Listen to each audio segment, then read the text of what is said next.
guys, gals, and non-binary pals, and welcome back to the NASCC playoffs. It's Gore, and it's inbound as we continue today. Again, a couple of teams that are going to get knocked out, a couple of teams that are going to be advancing to that third group, things like that as we try to figure out the top two teams, much like we did last week in Europe, who are going to be going to the qualifiers at the beginning of January, as was just explained by me in that video you watched, to play against the SBL teams, as well as play against Hex Mambo and the Solar Scarabs to see who is going to be joining us at Worlds just a week later. So a lot of SMITE that is going to be going on. And again, it's 3 double elim groups, so we can take a look at Group A and see what we are going to be breaking down and jumping into. And as you can see, a couple of these have been completed maybe a little bit prior, right? Cat Club we had already discussed yesterday, but specifically later we're going to be watching, Valkyrie's Storm, figure out who the Sages are going to be playing up against. Whoever wins that matchup between the Valkyries and the Storm will just go to Group C, and then whoever wins between the Sages and the loser of that matchup will also, guess what, just go to Group C. And those two teams will be joined by 2 teams from Group B, and those are getting dwindled down a little bit or more today as well. So as we watched yesterday, I'm actually really excited for a few of these. The one that we're going to be starting with here in just a little bit is Oblivion and the Aaru Scorpions towards the bottom. So someone is going to get eliminated right here. And then a little bit later, Tyrian Weavers and the Kowlin Wardens take each other on. Whoever wins this matchup between Oblivion and the Scorpions is going to move on to that next one, at least skirt their way away from being eliminated.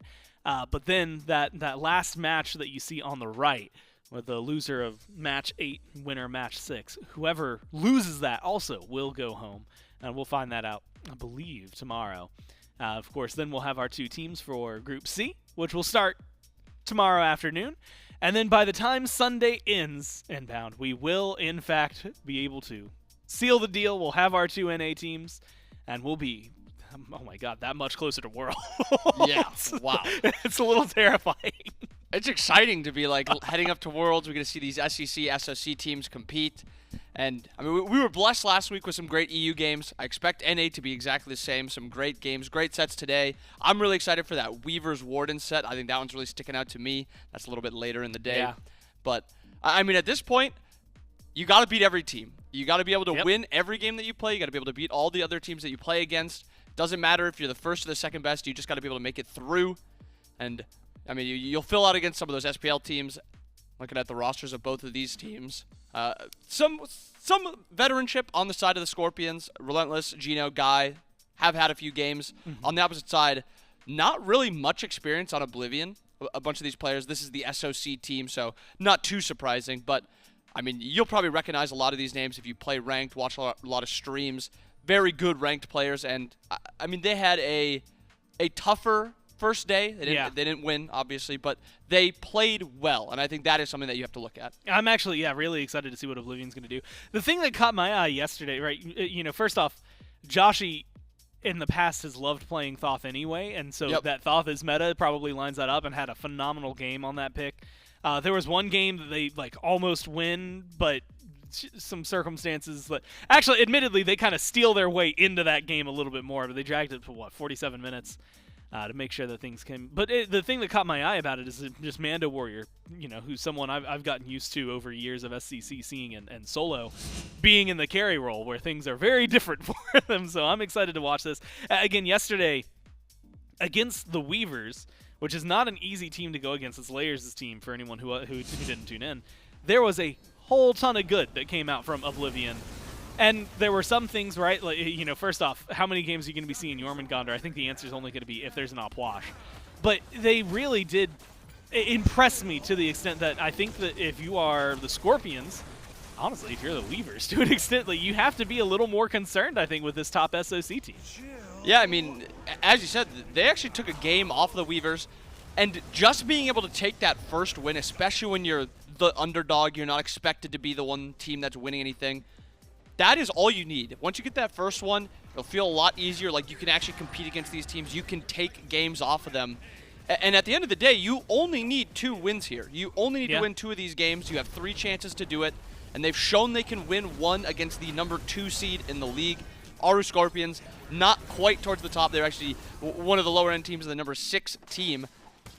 This is a winnable game for Oblivion. We saw some flashes yesterday, and now we just need to see them kind of build on those flashes. And if they can just keep building little by little, get a game here, get a game there, they can maybe put a run together.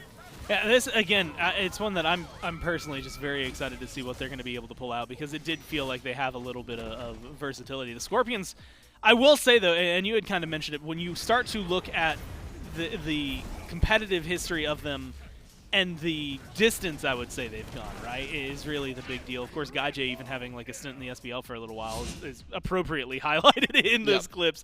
I think that's going to be a really fun matchup to watch, is Geno and GuyJ going up against Dashboard and Mando, because it feels like Dashboard and Mando, like Dashboard's been around for a little while, but Mando's swapping over to this role, going up against GuyJ. It's just going to be super, super exciting, at least to me. And so we'll see how it shakes out as we jump into picks and bans for game number 1. The Scorpions are going to be first pick here. Thoth, Athena, your Opwash, Poseidon, Raijin, Bog. There's so many gods. You could probably get keep to going. like 10 gods that stick out as like, this is a pick, like a top pick or a ban god. And now that's kind of, when you get to these next few games, there's going to be a little bit of a meta that kind of shapes up. So far we see that Poseidon, Thoth, Chernobog, Athena, some of those globals, very strong, not too surprising to see those gone. And that Cuckoo Opwash. Yeah. Maybe no Yorm, unfortunately, now that Opwash is gone, but we get the Raijin.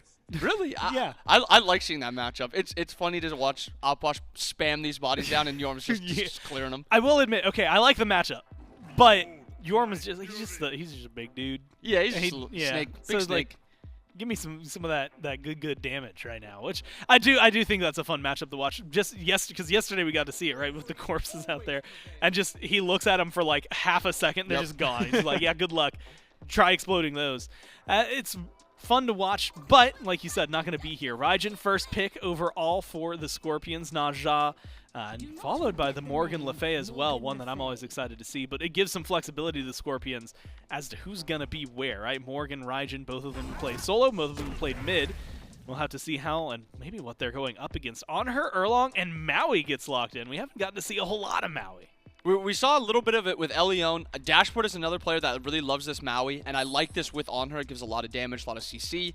And on the opposite side, Migiiiiii on this Naja yesterday was kind of the driving force of the Scorpions, and he kind of was the reason that they actually ended up taking a game off of the Wardens. So I really do like this Naja pick.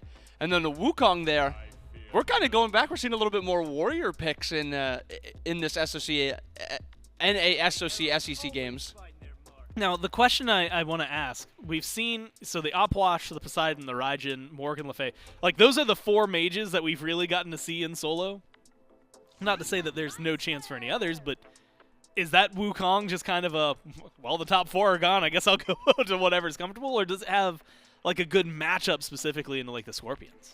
I think it's exactly that. Once those top 4 are gone, I think it kind of sticks out as that next best solo laner. I think it's right there with Alma. It's been a little surprising to see really no Alma in this tournament so far, but the Wukong is there. I think it has a really strong laning phase into these mages, very hard to punish. Yes, the late game scaling isn't as good as these mages. That full 6-slotted mage build is insane with how much it can do, but Wukong still has threat on the backline. He can still be very safe. He can still farm up to that late game, and he is a god where if he does get ahead, Wukong can kind of just run the game. And honestly, a Wukong, like, if you're looking to bully, I feel like mages are something that you could try to bully. Like, to get the bluestone, just kind of smack them around a little bit. Clearing the wave has been the biggest issue for a lot of warriors. Luckily, he's got some tools in his struggle kit. with that. Yeah, I was going to say, he's got some tools in his kit to deal with that. So it could be a really interesting one. I'm, again, excited to see what Oblivion's cooking with. But it does feel like, if I'm looking at pure tier list-wise, Scorpions kind of got, like, Naja's not at the top, but is towards the top. You know, Hou-Yi, who's playing him. But GuyJ looks good on Hou-Yi almost permanently. It's going to be fun to see what the Scorpions have to offer and how Oblivion are going to reply. But all of that has to go through game 1. And to do that, we're going to go down to our casters. Thank you so much, Gore. And inbound on the desk, you've got Frog and Kaizo bringing you this matchup. Aaru Scorpions going up against Oblivion. And it's a big one to start the day, Kaizo. An elimination matchup right off the bat, and it doesn't even reduce all the pressure continuing on in this tournament. I mean, these are the 2 teams that have fallen early on, so they've got an elimination matchup followed directly by an elimination matchup. So these teams back against the wall, have to play perfectly in their group from here on out if they want to continue on their road to Worlds. Got your work cut out for you, man. You can't take those early spills or else the pressure just mounts even more. And these are, I think Bobby said on the desk that this is a matchup that Oblivion very much can win. And I think that honestly a little bit undersells how Oblivion was performing yesterday, because keep in mind, they were playing against one of the highest seeded teams in this entire tournament. I believe number 2 overall is what their matchup was originally yesterday. And they took them to 2-1. I mean, all games went like 30, 40 plus minutes. It was an incredibly close matchup. And the Aaru Scorpions is a team where, you know, we've followed them at the SEC for a couple of months now, and they have their shining moments, and they also have a couple of missteps every so often. I think that in particular, this duo lane can be one point of contention where sometimes GuyJ looks really, really hot, and he plays things like the hi-rez, which a very signature pick of him, not necessarily meta-dictated, but more just a comfort pick over there. And there are games where he looks great, and there are games where, you know, maybe not so much. So I think that for my money, Aaru Scorpions duo lane is the one to watch. Migiiiiii usually is the guy who drives the bus for the Aaru Scorpions, but you need somebody to get off the bus at the stop. And I think that I got my eyes on GuyJ to be him. Wow, huge fan of that analogy. It's the whole team. It's a crazy one, right? It's a whole story. Well, so I guess Migiiiiii can't get off the bus, right? If he's driving he always has to be driving, but he drops the players off at stops throughout the game, and they get on and get off. I'm a big fan so far, though. Migiiiiii maybe a little bit more focused towards this right hand side of the map, the solo lane matchup. I think Inbound discussed and has been a huge topic of contention, where this match is played on the previous patch, so prior to those mage solo nerfs coming out, but you get a warrior versus mage matchup. And Rundas, I think, specifically on this Oblivion side, has been one a little bit more akin to continue playing those tanks, not necessarily as affinity for the mages. We will see a little bit of an engagement here. Don't think there will be a full-on thing. Maybe around this blue buff, though, and want to take advantage of that mage pressure. They do have pretty solid pressure, and the blue buff is due to spawn here. Rundas and MainJisoo don't want to give this up, though. We could see blood pretty early. 2v2 on the right-hand side. Looked like just a steal attempt, and they will indeed take it away, but the action's actually on the left-hand side of the map, where GuyJ finds first blood onto MandoWarrior, who maybe not the most aggressive pick that I think of when I think about it, but I mean, it's looking for 2 here early on. He will grab first blood. And based on where... Well, hang on a second. Bayroneri just dove the tier 1 tower to take down Joshy. That is insane that not only, I mean, he had the health bar to do that, but also thought to step in there. But at least in the left lane, Frog, it looked like Oblivion was the one that was hunting down that first blood and then perhaps overstepped or missed the mark on a couple of abilities. Because keep in mind, that did seem to take place on the Aaru Scorpions tower line. So that must mean that Oblivion, at least in some capacity, was hunting down that engagement and wanted that to take place. And unfortunately for them, they just ended up taking a spill as a result of it. And Mando on this Anhur yesterday was a very big jump up and down kind of guy. Like, you want the dispersed damage and the dispersed CC. Even if it might mean that you put yourself in a compromising position, the one word that I used for Mando yesterday was confident on this Anhur, and I think that maybe a little overconfident there in that one. You see the beads timers for the ADCs are basically synced up. So whatever it was a fight, and I can't help but think that Dashboard's still holding on to that shell. Maybe maybe a little bit selfish there. Maybe could have saved the ADC, but we'll have to see how that pressure works out on the left-hand side of the map. As we saw Migiiiiii over in that right-hand side, it's now MainJisoo on this left-hand side. A little bit earlier than we see those buff spawns, but when we've been talking about it all season, won't even get a chance to, as MainJisoo brought up into the sky, taken down to about half HP, but Migiiiiii does not have the damage to finish that one off himself. Maybe just a damage check as they run into each other in the mid lane. Damage check maybe, or perhaps thought that Bayroneri or somebody was a little bit closer to him than they really were. It didn't look like Bayroneri had really any intentions of contesting that ult and just kind of let him do his thing and farmed up the mid wave. If Bayroneri rotates over there, I mean, probably you've got the damage for it. Raijin has pretty solid follow-up for Naja. It's not like the, the Scylla ult or Thoth ult, Vulcan ult that you kind of traditionally anticipate would follow it, but still good damage nonetheless as Joshy gets grabbed here and jumped on.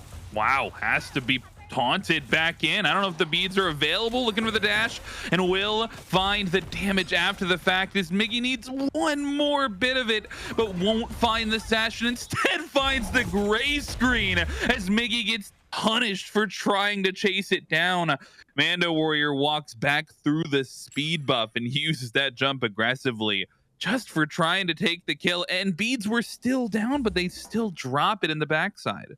Crazy. I mean, I don't know if maybe you just need to use the damage there if you're Barrow instead of taunting him back in, because it was incredibly close there at the end. We're talking like a Guardian auto attack would have sealed the deal there onto Joshy's health bar, but unfortunately for the Aaru Scorpions squad, not only do you not manage to land that kill, but looked like in the right lane, MainJisoo and Rundas combined to bring down RelentlessOne as well. No beads expended there, just kind of took the death and hold the L over there. And Jisoo has looked surprisingly effective on this Erlang Shen, and I mean that is no discredit to Jisoo, because I think Jisoo is one of the best we have to offer for the SCC. It's just this Erlang Shen pick that I don't really think anybody else is really doing it on this character, but he's gone for this Atalanta's bow into Shogun's Kusari all weekend so far, and it's looked really good every game that we've seen it.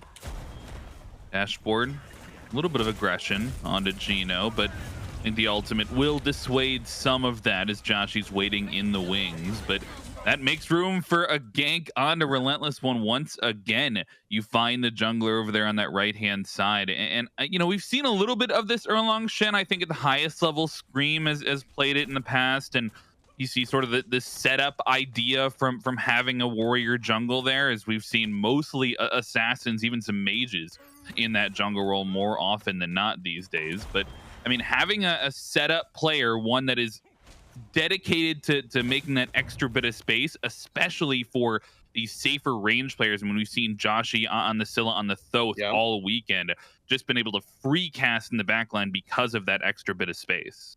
Yeah, if you were watching the montage there before we got into the game, a lot of it really was Joshy perfectly positioned for follow-up, yes, but it's Jisoo blinking in, getting an ult, it's Dashboard plucking somebody in with Sobek, grabbing somebody with the Baron ult, whatever the case may be. The setup seems to always be there, a lot of it off of this man on your screen. Migiiiiii once again takes Jisoo into the air. This time, though, maybe a little bit more follow-up on landing, but RelentlessOne a little bit late to the party as Rundas makes the peel happen. I think makes the space for Jisoo to get out of there safely. Got to make sure he can get out of there as well. We'll find the Ox form. But a couple picks across the map here. Hasn't been too big of a gold lead for either of these sides. Just maybe a small one for the Aaru Scorpions, as they seem to be the ones leading the pressure here outside of some ganks in the solo lane. But I think it may be a little bit of a fight on the left-hand side as Dashboard stepping up here. My focus is on this purple buff, though, as it's about to spawn. And if GuyJ and NotGeno want to try and fight for it, and we're 10 minutes in, the supports are still over here, still willing to try and find some engagements, but looks like they'll just be satisfied with the beads burn. Yeah, a little bit of hand-holding in the duo lane, and, support main's probably rejoicing over that, because it has felt like there's been a long time at this point, Frog, where your job is you hit level 5 as support, and then you never see your ADC again for pretty much the rest of the game. So any indication of the fact that it's okay to just kind of hang out there for a little bit longer and get to chill out, perhaps, as a support player, probably a welcome sight for the viewers at home. I know that I would love to just sit in that lane until it rusts over and there's nothing left to do over there, but fortunately, that's not the way that you usually play the map, but I think that it makes a lot of sense for a game like this, where it's Mando and GuyJ both on premier dual characters, as it would happen, very good at boxing in the 1v1. But now the Scorpions with a little bit of space trying to pull this Gold Fury. 4 members strong on this left-hand side of the map. It would be an advantaged fight for them. They want to find the dual lane members, and they do, as Dashboardzd gets caught in the suns and surrounded by 4 members. But a great ultimate brings him into the sky, and now the focus onto Mando. The rotation is great from Joshy. Mando picks up one, MainJisoo finds another, and finds a double kill at the end of it. Barrow able to trade one back, but the late rotation from Oblivion gets him a 3-for-1. And Dashboardzd sacrificing 70 to 80% of his health bar there just to get all of the cooldowns on top of him. Aaru Scorpions invest so incredibly many resources into trying to bring down the support. And with that Thebes fully stacked up, with that Maui 2, the mystical Ilua or something to that effect, whatever it is, it gives him protections. That's all you need to know, and keeps him alive just long enough there that the rotation can come on in. Oblivion gets an excellent mid lane rotation there from Joshy, and Jisoo continues to impress on this Erlang Shen, creating so much space even after getting scooped up into the sky by Migiiiiii with the Naja ult. And we're starting to see the potential drawbacks of this Aaru Scorpions composition. I said that the Raijin has solid follow-up for a Naja ult, but in that situation just wasn't good enough. Deep in the enemy jungle is RelentlessOne, and Migiiiii's there to help out, but he'll be there a little bit later as Rundas into the ultimate. GuyJ grabs a kill on the other side of the map, but this fight is far from over as RelentlessOne combines with the damage, and Migiiiiii finds MainJisoo. Rundas now without the ultimate for safety, needs a little bit more damage and is diving the tower for it. Migiiiiii with the double kill and a 3-for-0 across the map as Joshy finds the rotation. Gotta look out for Bayro, though. He trades one back, but with this dive in, you should get the trade back. And a 4-for-1. Aaru Scorpions find blood. Aaru Scorpions do, and Bayro should be able to eke his way on out of here. Dashboardzd 5 levels down. Unlikely to land this kill, we'll say, and the Scorpions get an excellent fight there around the enemy blue buff, where Rundas unfortunately just doesn't have the mana required for that style of engagement. He gets into the somersault cloud and buys himself some space, but obviously Jisoo had other ideas about the way that was going to take place, as Mando here under a bit of threat. But Jisoo clearly baited in by the fact that Rundas doesn't immediately disengage in the right side and ends up costing him his solo laner's life. Jisoo has spent so much time in the air this game, and I think it's starting to be a condition factor where he doesn't necessarily need to be scared of it. Like, if you've been brought to the air 4 times now and you never die on landing, I mean, does Migiiiiii need to be more patient with these ultimates, or is it okay to be throwing them out just because of how early we are in the game? Just let him rip, man, especially with the opportunities you're creating with it. He's got the Jotun's Wrath already online, building into what I'm assuming is a Magi's or a Spirit Robe or something, but the more you can put pressure on these beads timers, the better a character like Naja gets. And Geno on this Ganesh, not the traditional style of support you think of when you're considering something that burns beads. It's usually like a Ymir and Athena, something like that, with very reliable, hard crowd control. But if you don't have beads next to Geno and he just silences you and prevents you from jumping away or using reliable follow-up damage, that's just as impactful as a solid, hard crowd control. So you do have to be very careful about how often you're willing to use beads on whatever nefarious things that Migiiiiii has planned for you. Gotta look for this rotation. They bring the beads off of GuyJ early on. So maybe sniff out Jisoo coming over, walks over a ward on that left-hand side. But, I mean, my question now, focused around this Gold Fury. We did see a grouping earlier on by the Scorpions around the objective and ended up losing them a fight at the time. But I mean, now you see Jisoo over here on this left-hand side, Joshy, maybe in the vicinity as well, as they start to ask the question of if they want to pick it up. And in fact, it looks like they might, just by being over here, they've actually left an opening for the Pyromancer, which is where the Aaru Scorpions are. They'll take that objective for free, and because Oblivion maybe hesitated on pulling that trigger, they won't get the Gold Fury chance. Wards win games, kids. They walk over a Sentry Ward right about where Jisoo's walking right now. Just about 3-4 people pinged out on the map right there. Our Scorpions had all the information they needed to grab that Pyromancer. Oblivion still want to try to force something, Frog, but the Scorpions are playing just close enough to play defense, but just far enough away that Oblivion can't just jump on them and force the issue. And it feels a little desperate for my money from Oblivion to be trying to force this hard from behind, because don't forget, they are a couple thousand gold down. I mean, it's about a level deficit in just about every role, call it 2 for Dashboard. And yet they're still the ones trying to force the issue, clearly thinking that either they have an opportunity or maybe the game's getting away. GuyJ, though, no jump away, gets pulled back, has to drop the stuns and everything there to try and get him out of this engagement. But Mando comes in with the jump and needs one more auto to hit, but won't find it through the minions. All the while, Migiiiiii finds a kill on the right-hand side, and the Aaru Scorpions survive in the left, get a kill on the right. Maybe now they're the ones with the man advantage.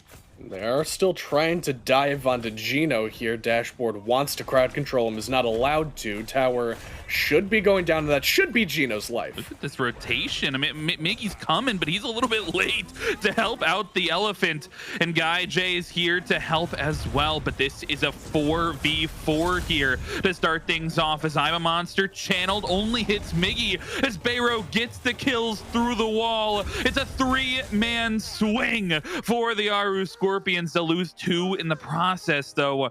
And now Rundas in the wings. Not sure if they have the damage to be able to look for this Gold Fury. You'd have to step up into 3. And it will be a look for a potential steal. Dashboard on the way as well. Ultimate's available as a jump over the wall. Oxform comes through looking for it, and Oblivion takes it away. They time it perfectly, and they'll survive too. Rundas chalk up another one for the kid, stealing away these objectives for the second time that I can think of so far this week, and he had that clutch Fire Giant steal yesterday, and now snatching away that Gold Fury from the hands of the Aaru Scorpions, and in a situation where probably he shouldn't have been able to. I mean, call a spade, Frog. The guy walks over 3 levels down, is contested 1v3 on that objective, and somehow pulls another rabbit out of the hat just when he thought all the magic was gone and you've grown up and can't hear the bell anymore. Oblivion still continue to have things just go their way as Jisoo gets the taunt interrupted, still has it. Has to pull GuyJ back and will at least burn the beads. I think after those beads go down, not interested in the 1v1 engagement, as we still have yet to see. I mean, the fights keep being brought over to the hunters, but the hunters haven't really come to the fights yet, right? I mean, and we're nearing those later stages of the game, close to 20 minutes now. This is the second beacon, in fact, that spawned. Looks like it will go to the Scorpions. Oblivion not in a position to step up. Of course, they've amassed a little bit of a lead, right? About 3,000 gold here at 18 minutes in. You look at the compositions, late game fights versus siege potential versus fire giant potential. I mean, is this enough of a lead if you're the Scorpions to feel comfortable trying to maybe start pushing this tier 1 down? I mean, I'll ask that. They clearly think the answer is yes, as they'll walk under the tier 1 and won't take a full-on fight, but they'll get the map space in return. So good to just burn the... But hang on, Bayro burns the beads, gets pulled in anyway. Migiiiiii manages to escape the root, and RelentlessOne could be the target of some more aggression here, as Oblivion don't want to give up the tower for free, trying for some kind of engagement on the back end of it, but looks like they'll just have to settle for Bayro's beads. They smell blood in the water, though, Frog. Jisoo is off to the side. They want this engagement bad. It's a lot of posturing thus far, and the health bars will continue to fall. No major healing on either side here. The critical factor, though, GuyJ still in the left-hand side and will not be here for this engagement. So this is a man advantage towards Oblivion if they want to try and force something. They've got the secure advantage as well in that I'm a Monster. And the Pyromancer in the eyes of the Chaos side. It's a 3-man knockup comes through from Rundas trying to zone, and Oblivion take down the Pyromancer, but the fight after the fact, Migiiiiii takes down Dashboard to start things off, and it looks like he'll survive. In the meantime, he's getting away just barely, but the knockup is enough, and it's a 1-for-1. Make it a 2-for-1 as Bayro finds Jisoo in the mid lane. They'll take the Pyromancer and a couple of kills, but despite the chase down, Bayro survives. Oh, you hate to see it if you're an Oblivion fan. Joshy just inches away, so too is Rundas from landing that kill onto Bayro, who just took a 1v1 with Jisoo while all that was going on. I think Jisoo thought that he had the damage required to just outright 100-0 Barrow without beads, because remember, he used those earlier on that landfall from Dashboard, but unfortunately for Jisoo, he is 5 levels down on the mid laner for the Aaru Scorpions, the only level 20 in the lobby for Bayroneri, who took one spill early on and hasn't looked back since then. And you asked me, is this a solid enough lead for the Aaru Scorpions to be working with? I mean, we're getting to the point where some players are taking over to level 20, some earlier than others. Again, it is really just Barrow so far setting the pace, but I think that Aaru Scorpions are likely pretty comfortable with this lead to the point that they think that they can just go for this fire. Yeah, I mean, they're looking pretty comfortable around the Fire Giant. Rundas forced into the ultimate early on, now loses that safety. The Fire Giant being held right around that half HP mark. In fact, they're off the objective. They're on to the damage, and Rundas will be the first to fall. Dashboard pulls back in too, and Jisoo is there on the dive, but Barrow finds safety, and the I'm a Monster is off the mark on the other side of the fight. Migiiiiii will fall. And a 1-for-1 as the Oblivion squad looks to continue the chase down. NotGeno and GuyJ in a rough spot around the Fire Giant will take the spill. As Oblivion continues to chase down, they've got all the space around the FG. They do, but their health bars aren't looking particularly polished. A lot of missing HP all the way across the board for the Oblivion side of things, so gonna have to back up and just be satisfied with the 2-for-1 they got, which, all things considered, because remember, Aaru Scorpions the ones that were pulling that objective, forcing that fight to begin with, not the end of the world that you end up getting one more kill than the enemy squad, gives you a little bit more time to delay and get the rest of your members caught up, because it is some pretty serious level disparities going in favor of the Aaru Scorpions. In particular, I'm looking at this support gap. I mean, Geno has 2 levels up on Dashboard and 2 pretty critical ones at that. Hitting level 15 for these supports is so important, and only Geno's done that. But now Oblivion want this Gold Fury. That'll get low, and they will secure it. It's like they'll slow down the chase afterwards as well. Geno attempted that steal with the Dharmic Pillars, but I mean, Aaru Scorpions not necessarily caught sleeping, but I mean, being just a little bit late to that Gold Fury, and you see how easily that gold lead can get cut, right? It was 3K, now down to only about less than 1,000, only 800 here.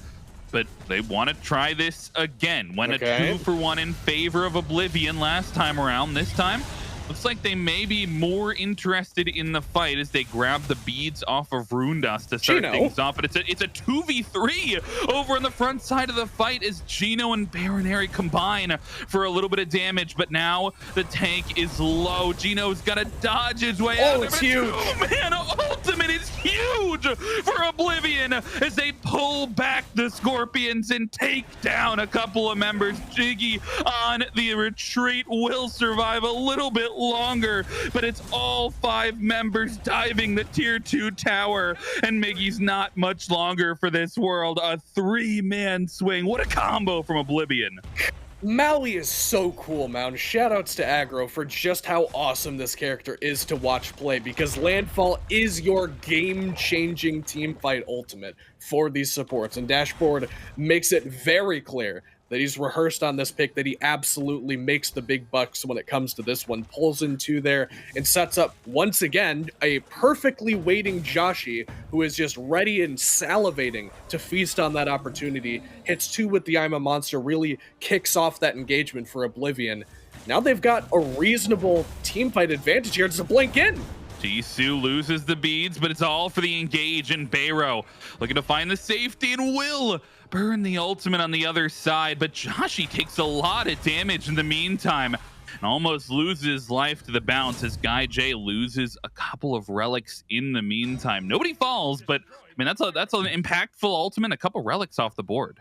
Yep, getting the Aegis off of Barrow in particular is a big one, because he's been playing pretty aggressive, and if you can catch him with any stray damage in any of these engagements, that is going to be very meaningful. He's top of the player damage charts.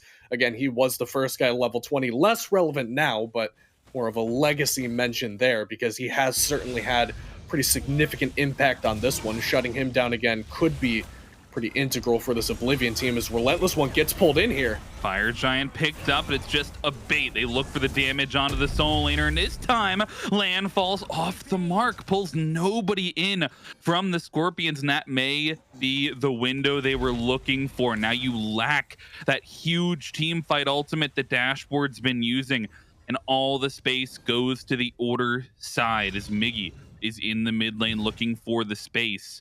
They've just got to find the pick here as they look to pick up the Fire Giant once again. There's going to be jungler versus jungler in the mid lane, and Aaru Scorpions don't look super enthused about taking the fight. RelentlessOne again gets pulled in, though, has to burn the beads. That's pretty big for Oblivion. It looks like the rest of the Aaru Scorpions will rotate over and cover up the weak link here in RelentlessOne. No CC immunity for a little bit, so they got to play a bit more passive. And despite being behind pretty early on, even into the stages of the mid-game, Oblivion have kind of come into their own here in the late game. What was a very small gold deficit is now a very small gold lead, which not meaningful of itself, Frog, is just indicative of the fact that the momentum of the game has kind of changed, and Oblivion are the ones calling the shots here, at least as these Titans group up. Geno and the rest of the boys look like they want to take a fight, but nobody's quite sure yet. Bit of a clash in the mid lane, at least between the Titans, and once again, posturing and poke coming through on both sides. RelentlessOne poke down early.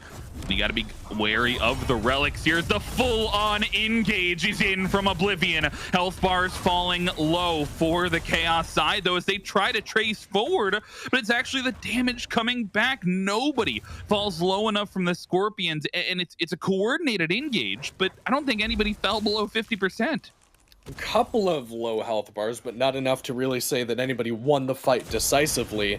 Even if you take a look at the relic situation, I mean, I expected somebody to have invested a ton of resources into that fight. In particular, it looked like the Scorpions, being the ones on the back foot in that one, would have likely needed to burn more. But, I mean, for every defensive tool that the Scorpions used there to keep themselves alive, it was an offensive tool for Oblivion that got invested. I mean, we're talking blink ults from both the dive characters, Rundas and MainJisoo on Oblivion, and the beads for both of them as well expended. Dashboard burns both support relics in that one, and they don't get a ton of investment return there. I mean, they get beads off of Barrow, yes, and Aegis off of Migiiiiii as well, but feels like they could have gotten a more overwhelming advantage off that one. GuyJ somehow escapes that one unscathed, so he doesn't have to worry as much as the rest of the members about a potential engage here.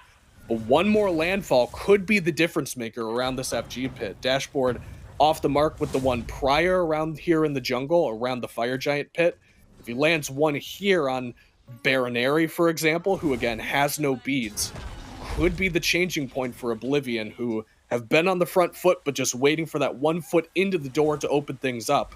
I think that's going to be your best avenue in, unless you're, relying on some kind of all-in engagement from MainJisoo and Rundas, who they have been pairing pretty well together. I mean, these blinks very coordinated. Everybody seems to be on the same page, but at some point you gotta, call somebody else's jersey number, let somebody else get involved. I feel like we've been here before, as once again, it's Oblivion. A little bit of positioning around this Fire Giant, looking for the big ultimate, the game-changing pull in, the taunt back from MainJisoo as well. I mean, they have so many engagement tools, just looking for the right moment.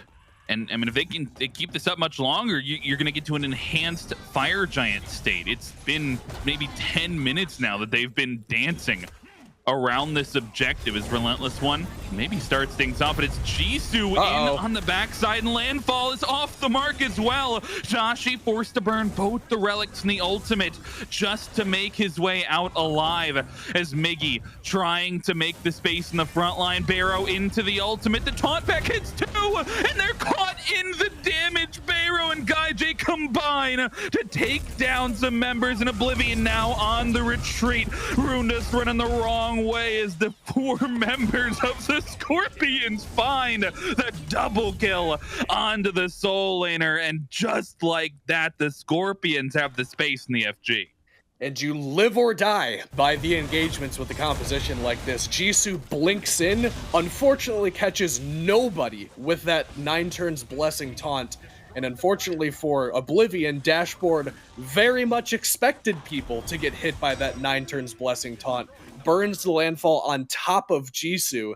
Because nobody was around him, that's 2 ultimates and a blink already invested in that one. And that requires Joshy and the rest of the gang to stand far enough forward to follow up off of that. Meaning not only are you out of position now because you blinked into the enemy backline, you've already used both of your landfalls, or excuse me, both of your ultimates for the engage, but missing that many resourceful cooldowns is just a clear indication for the Scorpions that they have an overwhelming advantage in the fight. They immediately swing back, and Barrow, like you said, man, he's looked so good this game, top damage still on the player charts. The first level 20, the last level 20, doesn't matter what you want to call him. He taunts 2 back in there, and Joshy, unfortunately, no beads, had to burn those earlier on. So just has to take the entire brunt of the damage of that taiko drums and whatever other follow-up they had coming his way. The Aaru Scorpions, despite being on the back foot for what feels like the last 5 to 10 minutes of this game, just finally cause Oblivion to make a mistake. I mean, if you're constantly playing on that edge, forcing Oblivion to be perfect, at some point they're going to drop the ball, and they finally do in this engagement, which opens up the conversation for what do the Aaru Scorpions want to get out of this FG, because they've got it on all 5 members, and they're not missing relics for much longer, so they could go for a bit of a lengthier siege here. You can definitely get T2s here. I mean, they're doing 200 plus damage in auto without minions to these towers. If they only want the towers and just want the map state pressure, they can invest into that, but something tells me with this Pyromancer bomb that GuyJ has, the fact that they're already grouping up around this mid lane, I think a bird could be in the cards for the Aaru Scorpions. It's just a matter of, do they want to go for it now, or do they need to reset first? Well, I mean, these fights get maybe a little bit harder under the towers if you're the Scorpions, right? Because those ultimates that we've been talking about, yeah, you force them to make a mistake and you're off the mark with the landfall. It's a lot harder to be off the mark with the landfall when they're all standing together in front of the towers. But man, you can be off the mark with that, but you hit 2 with the landfall this time around, but the follow-up is not there. GuyJ is caught separated from the rest of his squad though, and has to turn around a little bit of the damage, but will end up falling, and Migiiiiii joins him in the grave as they attempt another tier 2. The first 2 felt so easy, but the third one is defended, and Oblivion swing back. Oblivion put their foot down, and they're not done with them either. Joshy jumping in toward the support. Rundas is in as well. They want more. Blink in from Jisoo as the chase is on the tanks that got pulled back in originally, and they're finding the retreat in the jungle. RelentlessOne won't make it out alive, and Geno and Bayro, it's a low health bars, and the Oblivion actually want to be careful they don't walk into the chaos there, as Bayro is setting up to catch him in a choke point. But the chase down is good, and Oblivion find a defense. They do find a pretty meaningful one as well, because you didn't get much for the Aaru Scorpions, just tier 2 in left and in mid lane, which does open up the map, yes, and gives you opportunities to push a little bit later on, but as far as actual value you got out of the Fire Giant that you worked so hard for, not a whole lot to show for it. And Oblivion take a fight where, I mean, Jisoo blinks in, and once again, nobody caught by the 9 turns blessing. 2 incredibly rare misses in a row from Jisoo there with that ult, but Dashboardzd saves the day by pulling in 2, and I mean, we saw this not only in the SEC level, not only at the SOC level, like even at the world stage, Frog, in Season 9, Genetics was pulling people in with Landfall who had beads active in the air. I don't know like what it is about specifically Landfall, because if that's a Sobek pluck or a Naja ult, you're using beads successfully every time. But something about Landfall, man, these players just have a little bit more trouble with it than the average cooldown. And unfortunately for RelentlessOne, he gets caught looking and gets grabbed in alongside Geno. And the turnaround there from the Aaru Scorpions, you know, you burned the hi-rez ult, you burned the Ganesha ult, trying to buy space, but just was not enough for him.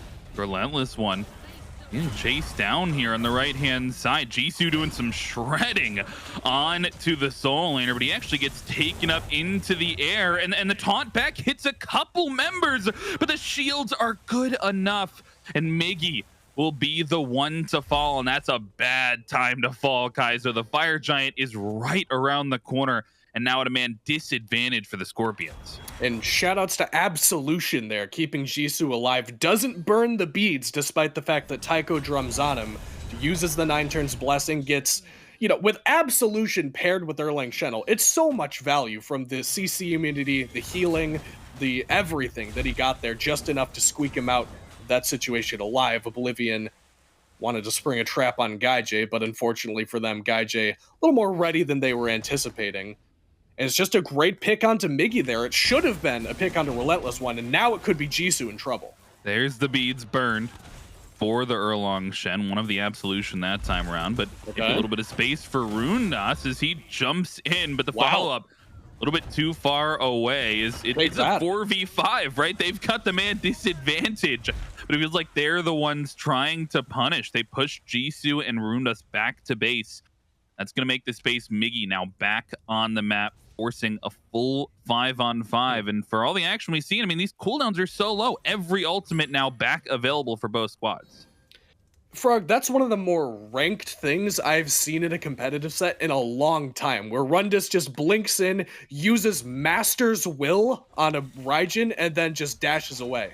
But that's all in the past now. Oblivion in the present in this Fire Giant pit. Fire Giant low, and they've got the secure advantage as well. And they might try to 50-50 this one. Look for Joshy on the secure, and Oblivion take down the Fire Giant. The zoning from Rundas is good, but it's a separated fight as Migiiiiii and RelentlessOne combine to find MandoWarrior. The ADC now without the buff, and Jisoo might join him in the gray screen. Just a little bit more damage, and they have to hit him through the wall. They will shut down the Erlang Shen. You get the EFG, and it's on to 3, but I mean, this space, now you've got a 2-man advantage for 30+ seconds. And it's going to have to be Dashboardzd coming up big here. The only one with the ultimate. It has been game-changing, but is it going to be enough for them? No minions available here, so they pull back. It's just Geno there, but the damage is good for a second. Down to half HP, and the Phoenix now taking the brunt of it and will fall in the process. 2 extra members on your team will help out with that advantage. And the Aaru Scorpions punish off of the back of an EFG commitment by Oblivion. Now they've got the Phoenix, though. They've got to set up for the defense. Yeah, not the end of the world if you're an Oblivion fan, because they do still have EFG on both tanks, which very important to keep your front line sustained up, especially around a more elongated siege. Unfortunate that Mando doesn't have it. He's obviously your core DPS on these Phoenixes, but they do still have a pretty substantial advantage available to them if they can group up and push down here. You could realistically look to grab a Phoenix of your own and feel pretty okay with the way that that fight went. It did kind of overwhelmingly go in favor of the Aaru Scorpions, but just one bird isn't enough to write home about just yet. It's a matter of what Oblivion are capable of doing here. I'd like to see them group up in the mid lane, push down these fire minion waves, split up the map. They've still got 3 tier 2s left to contend with, and the Aaru Scorpions actually want the fight in mid. Grouped up as 5. MainJisoo maybe looking for the engagement around the back and finds a couple with the ultimate as low health bars, and these Scorpions are falling down. A 1-for-1 trade, though, as Migiiiiii, the hero, finds Joshy and is now chasing down Jisoo on the left-hand side. MandoWarrior looking for the jump over the wall, and he'll find some safety in the jungle as well. But the dash in, and Rundas needs to get pulled back here. Both tanks, the CC is good, and they'll get slowed down, but they can't decide on a target. Dashboardzd gets away. Rundas finds the escape on the left-hand side. It's so much damage into these tanks, and at this point, they've wasted so much time. Dashboardzd will fall, but that's a 30-second delayed death timer. It's a 30-second death timer and a hamstring of the Oblivion push, because they were the ones that had the discernible advantage. I mean, EFG on 3 members is no laughing matter. That's still, you can realistically expect to take a Phoenix with that kind of advantage. But unfortunately for them, the Aaru Scorpions just sprung a trap on them when they didn't anticipate it. Oblivion kind of caught whistling and skipping down the mid lane, and the Aaru Scorpions hanging out in the jungle with a baseball bat, just waiting for them to walk by that mid lane corridor. And the Scorpions have continued to impress. In particular, the mid jungle of this composition has been, you know, I said Migiiiiii has to drive the bus, and he's been like Tokyo drifting it around the corners in this game so far. He is absolutely the guy to watch to create all of these opportunities. He's got one of the more annoying looking Naja builds I've ever seen, with the Mantle of Discord for if he gets low, and the Magai's Cloak for when he's not low, to just give him ample amounts of crowd control immunity, good utility in the build, difficult to take down, but still very meaningful crowd control around all of these engagements. And Barrow and RelentlessOne are just continuing to destroy whatever is in front of them. In particular, this Raijin pumping out 46,500 damage in 40 minutes. That's over 1,000 damage a minute. Some quick maths for you there. And somebody's got to deal with them. It's been Rundas blinking in alongside Jisoo, and Rundas has been getting the Tiger Stun onto Barrow. But Barrow just uses the beads, jumps away, gets into the taiko drums, and unfortunately for the dive of Oblivion, that seems to be enough space created for him. You'd typically think that, especially with beads and the absolution available, Jisoo should have enough crowd control immunity that he should be able to bring him down, but the space creation alongside GuyJ, Geno, RelentlessOne, whoever's alongside him, has bought him just enough time to live through this hard engage. And Oblivion just haven't been able to make the same magic happen with these landfalls, with this taunt into the Scylla ult. Mando's been pretty quiet in this one as well. It really needs to be somebody to stand out as a star player for Oblivion in this one. I'd like to see one of the setup guys make something happen, because you know that Joshy is going to be your guy for that reliable follow-up, but somebody's got to step up and make a big play here around this FG. Well, Fire Giant now back on the map. It's been a bloody game, Kaizo. 41 kills in 41 minutes. And the next couple of kills matter more than ever as MandoWarrior gets caught out early, but a two-man landfall, and you get the Aegis off of Migiiiiii. The follow-up was there, but the damage prevented as MainJisoo finds an engagement of his own. The right-hand side, you drop the Suns down the Dharmic Pillars, and it's a complete grouping from the Scorpions, all of them together in the corridor, and they're not able to have the damage. I'm a Monster utilized as well. And everybody from Oblivion looking to pack. The health bars are low on both sides. Somehow, Frog, nobody manages to die in that one. And it really felt like a microcosm of the game, because Jisoo once again gets good penetration onto Bayroneri, gets the ult on him, 9 turns blessing, taunts in Bayroneri, doesn't even use beads, doesn't use Aegis, doesn't feel pressured to do so because the follow-up was so far away. They had eyes on Joshy. They knew that everybody else from the rest of Oblivion not close enough to follow up. So he holds onto the cooldowns, trusting his team, and then Jisoo's just on an island. I mean, he can't go in by himself. Rundas was caught peeling for his own backline there, so not enough damage required to bring down Bayroneri, even if they did all in. Despite the fact that Dashboard pulls in too, I mean, it's Migiiiiii continuing to just force these beads at critical moments with these Naja ults and then somehow slip his way and disappear alongside the Tide. And Dashboard, despite pulling 2 in, I mean, follow-up not there, and now with the Scorpions back on the FG.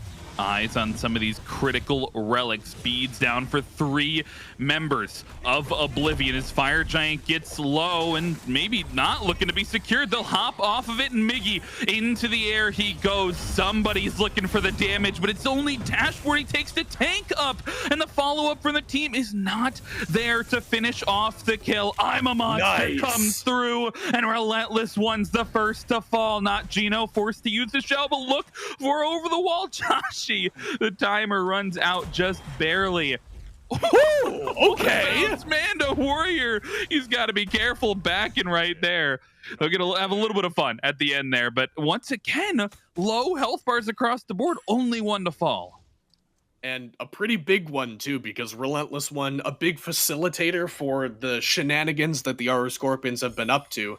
And very meaningfully, Frog, they get Migiiiiii onto it, or excuse me, they force Migiiiiii to ult somebody that's not a priority target, which pretty big for them there in Oblivion. Want to force the fight. It's a great pin and a landfall. You pull back Geno, but it's only the tank, and he gets the Suns dropped on top of him. You have the damage, though, and that's a pick for Oblivion early on, and that's now both tanks down for the next 20 seconds at least. You got 65 seconds if you're looking at Geno, and the man advantage here is Fire Giant gets picked up. They've got the secure advantage. They've got the I'm a Monster in the back pocket here. And it's EFG. It's a 45-minute objective. You have to ask the question if you're the Scorpions, do you even want to step up? And it looks like the answer is no. They will let the Fire Giant go down to Oblivion and be satisfied with the defense. Want to step up and able to step up, perhaps two different conversations there for the Aaru Scorpions. They do end up being forced to give that one away. And Dashboard, okay, I was wondering if Mando was just gonna let him die to the Pyromancer. You know, live by the objective, die by the objective, but Oblivion picks up a third dragon fruit for them in the consumable slots. Those runic bombs going to be very meaningful here on this next siege defense because, you know, Frog, some guy DM'd me the other day and he was like, yo, did you know that runic bombs are affected by things like Fire Giant, Frenzy, Red Pot, 3K Pot, Red Buff, all that good stuff? They Apparently. are, really? Yeah. Wow. Wouldn't you know that? Isn't that awesome? That's so crazy, yeah, especially since they have some of those things on that side. A lot of 3K pots, a lot of defense pots coming through, as you see 2 in the pocket of the solo jungle here. I mean, my key though, right? They have to make the best usage of this time. They've still got 3 tier 2 towers on the map. I mean, yes, 45 minutes in, you've got a lot of damage in your back pocket, but the Titan's still pretty tanky at the moment. Yeah, if these tier 2 towers, though, pose any issues for Oblivion, then, I mean, we've got some questions to ask, because the Titans are leaving. The Titans are leaving. That's a good point. So even if Oblivion breaks the base here, there is no Titan for them to get at the end of the fight. Could be a potentially safe engagement for the Scorpions to take right now, because it would require somebody from Oblivion going right. You're absolutely correct to point that out, Frog. And at that point, if you're the Scorpions, why not just all in this engagement? Even if you get completely wiped here, you can potentially kill enough members that you can hold on to the game and potentially even get a good chance to catch them off guard and surprise them with an engagement. Looks like Oblivion are not deterred, though. Got 2 in mid pushing on this bird. Rundas will drop the bomb. Yeah, down to half HP already. Is that mid bird on the left-hand side? You drop a couple of bombs as well. And now all 3 of those dragon fruits out of the pockets onto the ground. You get the left Phoenix for it. You get the mid Phoenix down to half. Looks like they will be content with that win. And I mean, you don't have to take a full-on fight around a siege if you just have those I can't get the word dragon fruit now out of my head that you said it. It looks like a dragon fruit, man. What do you want from me? It's colorful, man. I mean, and the Aaru Scorpions, they've still had one. How long has GuyJ had this runic bomb in his pocket, man? It feels like ages at this point. I don't know. He's probably salivating, though, because it looks delicious, is what I'll have to say. I've never eaten a dragon fruit. I have the palate of a toddler, but I'm sure that somebody with a more refined taste would probably love to chomp down on one of those. Probably not, you know, the ones that we're talking about, because these are runic bombs that we're referencing, the things that the Pyromancer drops for any of the uninitiated that don't know what a dragon fruit might be. And Oblivion are fresh out of all of them. They got some decent damage on the mid bird, dropped the left bird with the use of all of those runic bombs that they've gotten over the last 47, almost 48 minutes of play, Frog. And now they finally clean up that last tier 2 tower in right. Still plenty of time left on this EFG if they want to go for right bird. Looks like they will try and enter in now. The Titans there, and they'll pull 2 back. Yeah. Huge landfall brings back the tanks, but the damage is not there on the follow-up. The Emma Monster's off the mark, and Bayroneri gets a kill through the wall as Joshy falls first in the fight. He'll survive as well, and what a defense from the Scorpions. The landfall hits 2, but the follow-up just off the mark. And a rare miss, and I'm saying rare here, from Joshy, because he's been so on point so far this weekend, but as you call out, I'm a Monster just does not find a home in that critical engagement. And Dashboard redeems himself for that missed opportunity around the FG pit, but unfortunately, once again, man, the follow-up just not there. Previously, it was Joshy just zoned away, incapable of following up, but this time around, unfortunately, just a little off the mark, so for all the theatrics, for all of the extended Fire Giant dance, the tango, the twerk, the salsa, for the everything else that we did around the FG pit, all Oblivion have to show for it is that one bird in left that they did manage to bring down, and it is the best one that they could have available to them to be some fire waves pushing, but now they have to play defense in the jungle. Aaru Scorpions already forced the beads off of MandoWarrior, knowing that Joshy not being here means they have a pretty substantial advantage for another couple of seconds. will back up pretty satisfied with burning those beads. Oblivion are a little bit on the back foot here, at least until those waves come into the picture. Looks like RelentlessOne is going to be the person tasked with going to the left lane to defend that one. And Jisoo, he's so deep, man. If they see him, this could be catastrophic. I don't think they have any idea that he's here at the moment. This could set up for a beautiful engage. The Blinking grabs both carries, and you burn the relics to start the fight, but nobody is there to help Jisoo. It's just Rundas who comes in a little bit later. All the while, though, Migiiiiii kills Mando on the other side of the fight. Joshy trades back, but Jisoo on the engage, he gets no follow-up. The carries survive, and GuyJ, this fire giant, is still under threat. RelentlessOne takes down Joshy to end the engagement as everybody has to back off the FG. What?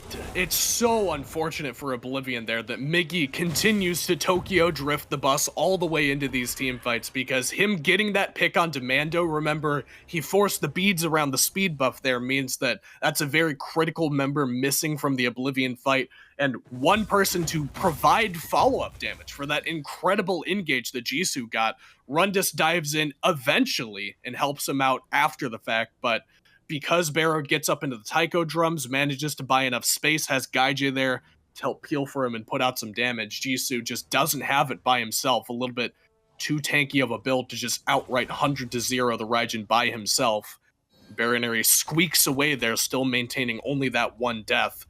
Now the Aaru Scorpions, they lack Migiiiiii, their bus driver, not here, but the rest of the squad got off at this stop, and it's Fire Giant. Fire Giant down to half HP, and Joshy still off the map. Scylla looking for the 50-50. The landfall's big, but the Scorpions take the FG, and they're looking for the fight after the fact. Jisoo caught in the suns, and the Dharmic Pillars shred down the protections, but the ultimate will be good for the survival until Dashboardzd is silenced and caught in the slow. The Scorpions trying to chase down. They got to be careful, though. Jisoo still low HP, and Joshy's now joining the fight back from base. They don't want to overcommit here, and Joshy has come over the wall with the I'm a Monster, and RelentlessOne gets punished for the overcommittal. Thank goodness they got out in time, though, to save the other four.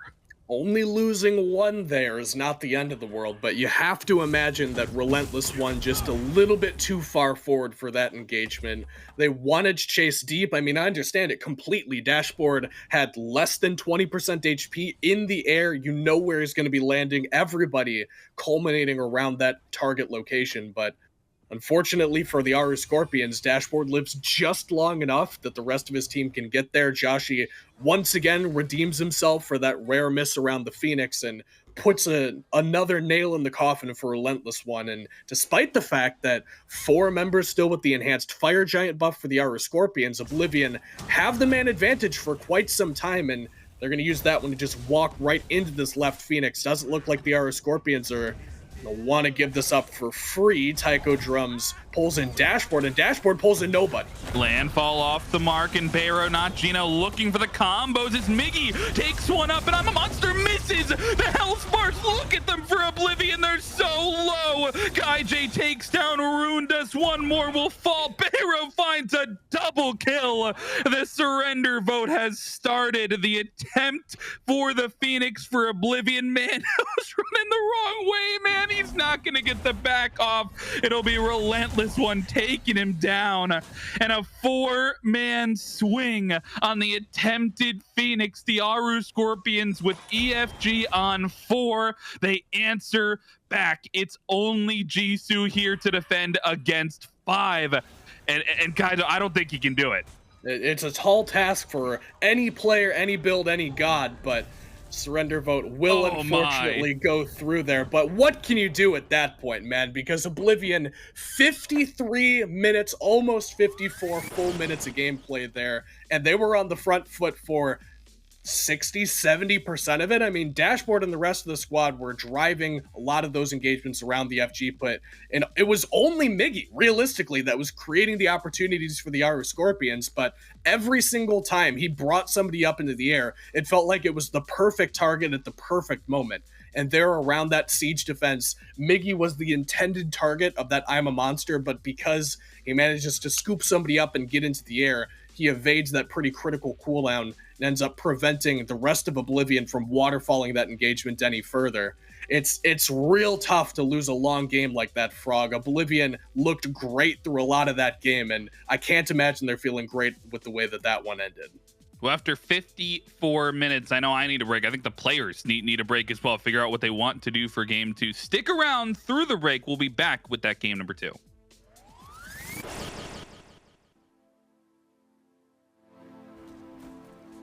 ISO to the ND, Jeray, yeah, we cruising through. In that 97 cutlass, strolling through the air. Bass booming, it's a party inside the slab. It's whatever, baby, you could put it on the tab. Blessings in the wind, shall I see it, then I grab, ayy. Probably with the set, making bangers. Spare time, we be ride swingers. Pushing on them gears, pushing on them gears.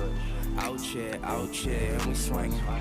Watch for the scanners, watch for the scammers. We be setting standards, we be setting standards. Only going forward, they no going backwards. Anytime we in the booth, it's a fire hazard. Put some Dayton's on it, now they hating on it. Supreme clientele, they was waiting on it. Pontiac, Firebird flying on them. I got a need for speed, I'm a Florida on them. Gran Turismo, running game on them. This is custom kitted, whip the pain on them. Forza Motorsport, change lanes on them. Twisted metal gang, throw the flame on them. Hey, probably with the set, making bangers. Spare time, we be ride swingers. Pushing on them gears, pushing on them gears. Out here, and we swinging. Watch for the scanners, watch for the scammers. We be setting standards, we be setting standards. Only going forward, they no going backwards. Anytime we in the booth, it's a fire hazard. Woke up feeling blessed, I ain't dealing with no stress today. Staying to myself, cause I won't let them get the best of me. We been pushing forward, we ain't focused on what's yesterday. They wanna know the formula, can let them know the recipe. Whoa, metal to the floor, hear the engine roar. Pull the top down on the 2 doors. You can't push no buttons in this new car. Can't let them push our buttons, we came too far. Sometimes you gotta remind them what you do it for. We done came up, we was too poor. Got the butters on the feet, we from New York. They could feel it in our body, know we too pure. We was too mature, way before 24. I got kicks up in my closet that I never wore. We was down bad, now check the new score. They know it's ISO to the indie, we the new norm. 97 cutlass, strolling through the air. Bass booming, it's a party inside the slab. It's whatever, baby, you could put it on the tab. Blessings in the wind, shall I see it, then I grab, ayy. Blessings in the wind, shall I see it, then I grab, ayy. Blessings in the wind, shall I see it, then I grab. Ay, probably with the set, making bangers. Spare time, we be ride swingers. Pushing on them gears, pushing on them gears. Out here, and we swinging. Watch for the scanners, watch for the scammers. We be setting standards, we be setting standards. Only going forward, they no going backwards. Anytime we in the booth, it's a fire hazard.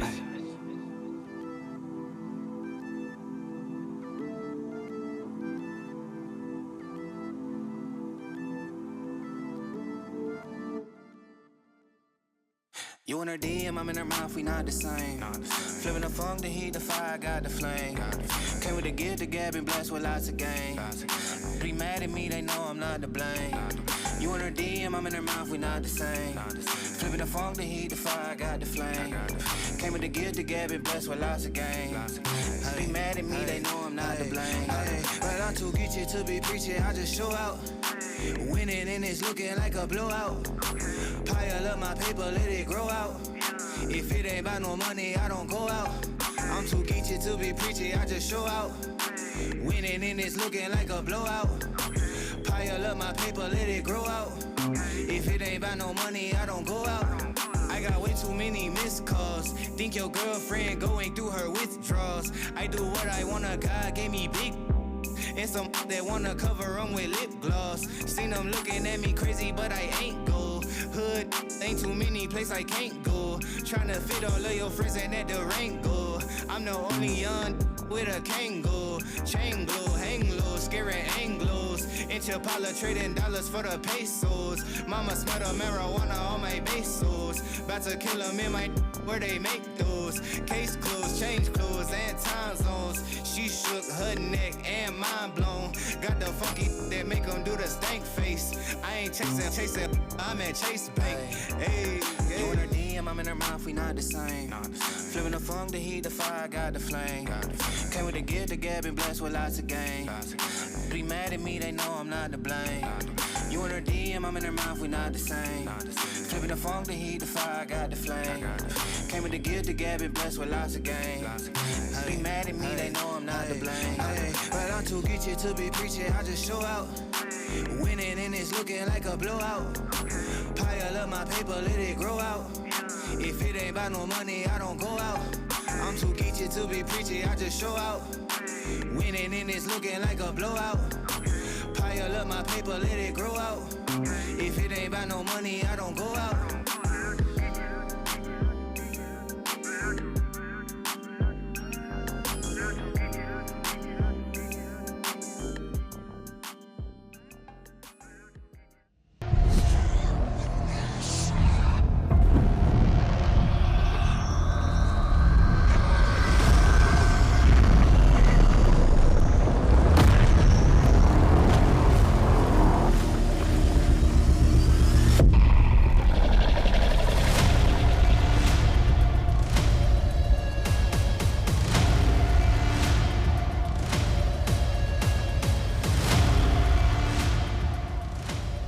That's right. If you've been dreaming of having something that tastes delicious, then Cthulhu's Dream is the dream for you. It's fantastic. Again, raspberry acai flavor. It tastes delicious. Plus, that shaker is just so cool. I stand by this. I've said this every time, and it's because it is going to be a consistent truth, and maybe it's just a consistent truth that I hold in my soul, which is that things branded with Cthulhu are just inherently cooler, and that cup, by law and by that rule, is officially like the best one. And that's saying something because I really like the colors on the Maui Cup, but the flavor's delicious as well. And of course, all of that you can get if you go to advanced.gg/smite. So make sure that you're going and getting some of Cthulhu's Dream. Pick up whatever you want while you're over there. And, thanks to Advanced GG for sticking with us throughout this year. It's Gore and it's Inbound. And that game, Inbound, it goes quite the distance as it turns out. A lot of back and forth, a little bit of the Smite equivalent of ping pong, but eventually you get there, and Enhanced Fire Giant defense is really what gets the win. Yeah, and we were talking about it a little bit in the back where it took a few more Fire Giants than you would expect in a game like this where, for the most part, honestly, it looked like the Aaru Scorpions were the worst team for the majority portion of this. A lot of times that the plays were being made, Oblivion were the ones making the plays and kind of getting those leads, but they could never really get that siege down, and they kept making these pretty glaring mistakes, I think. Like, they had this EFG, you played a little slower, you take these trades, but it was just they went in and they would die, and then they would just go in and they would die, and then they would reset, go get that Fire Giant again. And if they could just slow it down, split a little bit more, play maybe a 3-1-1, 3-2 on the siege, but they kept going for this 4-1 split, and it kept not working out. I still think there are good things for Oblivion to take from this game, and obviously there's things for both of the teams to improve on, but it starts and it ends with your ability to use this Fire Giant effectively, and I think that's going to be like a big deal breaker in the second game, or a deal maker. I mean, hell, we've seen that with SPL teams, right? For the longest time, the Dragons were struggling at specifically the siege portion of the game. And, it didn't matter. You can have the best 20 minutes, 25 minutes, get a Fire Giant or even an Enhanced Fire Giant. But then, much like we just saw there at the very end, if you 5-man into a Phoenix and 3 of you get wiped instantly, 1 of you gets wiped after a small lazy back, and the other one gets back to the base, that one guy's not going to be able to do too much 50 minutes into the game. So a little bit of a struggle there for Oblivion. I will shout out on the Scorpions, Bayroneri, because front to back, Bayroneri was the reason that this game was close, and the reason that Oblivion kind of wasn't running away with it. 11, 1, and 6 with almost 70,000 damage, and he got a solo kill onto Joshy at level 5. He was level 5. And then he also was the one rotating and making plays around the map. So shout out Bayroneri with this game. I think he played very good on this Raijin, and maybe that is something where you want to take that away from him. Because we saw yesterday, he wasn't as comfortable against the Warden's team. This game, he looked very comfortable. He was not getting pressured. Maybe it's the Erlang, it's something. But you have to change it up. Take him off this Raijin, and then maybe try something else to like dive him better. Erlang's not diving a mage and pulling anything other than maybe like a relic here or there. Try to threaten him, a little bit more damage out of your dive. It really did have that vibe, and I guess we'll see as not only do they swap sides, Oblivion being the first pick team this time around, I want to see him swap a lot in that draft. Yeah. Like, you know, the Wukong is one of those things where, like, we've been seeing some Warriors lately. That's not, even some Guardians being thrown over there. But it definitely left me questioning, you know, how that lane was going to go. I think, you know, as you mentioned in the jungle, I don't think Joshy necessarily has a terrible game, but you're 7 and 8, and like you said, you get soloed out by the Raijin. Like, definitely something I think that needs to be changed up, and I think a good chunk of it might be here in the draft. We'll have to see what they're able to pick up. Naja, Apwash, Poseidon banned, Kukulkan let through, and I love this from Oblivion, picking it up immediately. Thoth, Chernobog, and Athena banned out on the other side, though. And I think this Cuckoo is one of these picks that, even going into SPL, I think it is going to be very heavily prioed. I think the buff to Cuckoo has made him in a spot where he has low cooldowns, very good survivability, good area damage, good control around the map, and then on top of all that, he has objective confirm. And I think objectives a lot of the time in these games will dictate a lot. Obviously, you got to do something with the objective because, as we saw, Oblivion got a lot of objectives but just weren't able to do too much. So I really do like Cuckoo in this current meta. And Aphrodite, someone we've seen kind of pop up now and again, and it's kind of coming back up to the top, like this top tier, a lot of picks, a lot of bans, and it's looking really good. Yeah, I'm actually really excited. Again, Afro is one of those picks that in the right hands and in the right gameplay, like it's really, really fun to watch.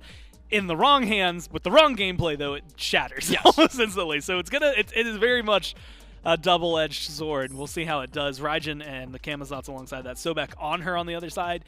And this is another thing, like, well, I guess you'd have to remodel him and rename him to Wukong, but in reality, like, the draft Oblivion have is just really old SMITE. Like, it is very much like, hey, we've been playing this as long as you can. Like, we got a guy who does CC, a guy who wants to fight, and a guy who's going to 100-0 you in one shot. And so it does feel like it's going to have a lot. And with the draft they're looking at, it feels like they're going to have some of that power to punch to back them up.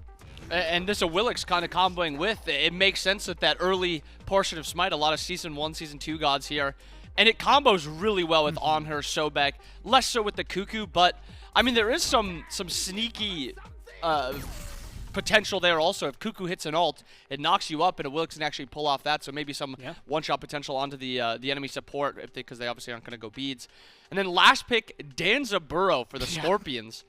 He saw a buff to his 3, I think it was 2 patches ago now. He hasn't really came to the forefront of the Hunter tier list, but I think it's a sneaky good character in his current form. I think he has a solid build. I think his survivability is good. I think his laning phase is fine. And something that's kind of overlooked with him, his passive just gives him free gold and free power. Something that just slowly you're just going to get stronger and stronger. Yeah, it's something, again, like you said, maybe overlooked. I think, Panda Cat likes playing Danza, and really it's I'm struggling to think of other hunters that have played him, at least in the SPL. We'll see how well the Scorpions look with that one, or if Oblivion's going to push us to 3. We'll find out as we jump down to our casters. Thank you so much, Gore and Inbound. Frog and Kaizo still bringing to the action. And I got to tell you, we got to the end of that draft, and there are like a million things I want to talk about. Like, we've got like 17 knockups on one side of the draft and an Awilix picked late in the game, and then there was a Danza pick on the other side that I'm not sure I was ready for. But even before that, they gave Bayroneri back the Raijin, which I'm not sure that's the best decision-making I've ever seen on Oblivion. And so there's a lot to talk about, Kaizo. There is, and I guess we'll start with the Raijin because that seems to be the biggest point of contention. Full stop, Bayroneri played incredible on the Raijin. Make no mistake about that whatsoever. However, Frog, it was absolutely Migiiiiii that did 70% of the heavy lifting in that game number 1. Migiiiiii created so much space, facilitated so many opportunities for the Aaru Scorpions. I don't think that the Raijin was the problem, or at least not the only problem, as GuyJ has a problem of his own here in the dual lane, takes a ton of damage, which I guess is a decent segue to this Danzaburou pick, which, I mean, if you can't play HuYi because they have Awilix on the enemy team and you get pulled in every time you jump, Right. Apparently, Danzaburou is just the other character that GuyJ has unlocked. I don't know if he has other options available to him, but the Danza isn't a bad character anymore. I think that Danza has a lot going for him now that they changed the Tanuki trickery mitigations to be not just auto attack, but all. Gino gets plucked in here, should be all right. Danzaburou is a difficult character to lock down, especially for a character like Awilix that needs to all-in you and has to function specifically around getting that kill and disengaging completely cleanly, which is the opposite of basically how Jisoo played 55 minutes of the previous game, playing a utility-style character. Yeah. I think Danza is fine here. Not my favorite pick, but definitely has a lot of utility available to him in this one.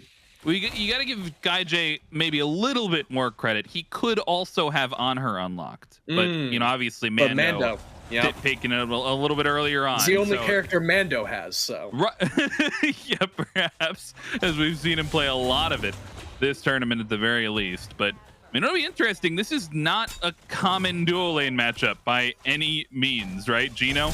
Maybe getting poked down a little bit. Dashboardzd actually stunned out, uses the relic. As maybe, that's something to talk about. He goes the Ankh first relic. Certainly benefiting on the anti-heal into something like the Aphrodite, but I mean, not something we typically see picked up first here, I think, in any relic slot. And he uses it as though it's a shell there. Like, he used it like a... What's muscle memory? Oh, yeah, like an, oh god, I'm dying. I need to press shell. Wait a second, that's not shell. What did I just use kind of thing? And he ends up living there, but... I should talk a little bit more, I guess, about this dual lane matchup, in particular the Hunters, because Danzaburou is very good at just being safe and poking from a distance in the ADC role. He has neutral or winning matchups against pretty much the entire cast, and in fact, back when this character was hyper meta, that was the top pick at the time, the only character that ever gave Danzaburou trouble was this Anhur. Because you can jump into the Tanuki trickery field and knock him out of that, which forces him out of his damage mitigation. You can use the pillar to block the uproarious rocket and make sure that he can't use that for engage or disengage. It's a bit of a sketchy matchup. I mean, GuyJ's going to have to be very careful the way he pilots this if he's left alone, but Mando has definitely been playing particularly aggressive so far this tournament, so I would anticipate that he's not going to make it easy for him. We saw him with some aggression last game as well, as we see already maybe an interesting difference in how the supports want to play this one. I think we saw a 2v2 pretty constantly through like 12 or 13 minutes in game number one, and now already you're seeing this rotation. Dashboardzd is out of there. He was like, dude, it hit 3 minutes and he didn't want to be anywhere near this Danzaburou. That's how dangerous this pick can be. But rotates out of the dual lane. And maybe brings us towards this mid lane matchup, which is something I want to bring us back towards.